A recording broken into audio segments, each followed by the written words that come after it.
Paano mo ba malalaman kung required ba ang CFO as a traveler?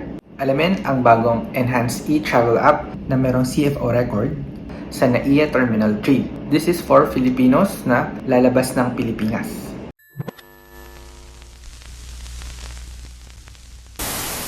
Sa bagong Enhanced e-Travel app, malalaman na ng immigration kung kailangan mo ng CFO.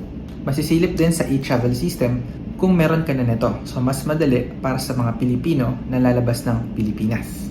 Pero alam mo ba kung kailangan mo ng CFO? And sino ba yung mga apektado dito? First is mga OFW na required na kumuha ng CFO seminar. Partners ng mga foreign national, asawa and fiancé, former Filipino citizen and dual citizen na Pilipino. Pero kung meron ka ng record ng CFO, hindi mo na kailangan mag-worry, automatic nang lalabas yun sa e-travel system. Foreigners departing from Philippines, you also don't need to worry about this.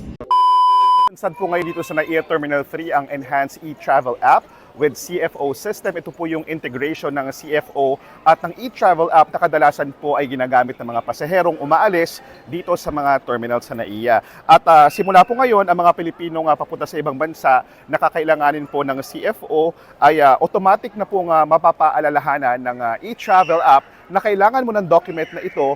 At ang pinakamaganda po rito ay simula po ngayon ay yung inyong CFO records ay ma-access na ng Bureau of Immigration sa inyong e-travel app. Para sa mga hindi nakakaalam or hindi aware, ang CFO ay required para sa mga Pilipino na magmamigrate sa ibang bansa or titira sa ibang bansa. Doon na sila lilipat ng matagal or permanently.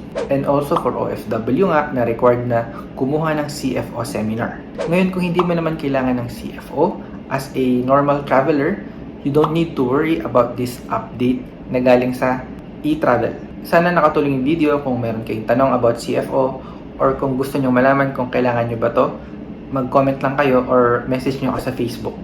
Yun lang guys, maraming salamat. Kung hindi ka pa nakasubscribe, please subscribe. I will see you in my next video.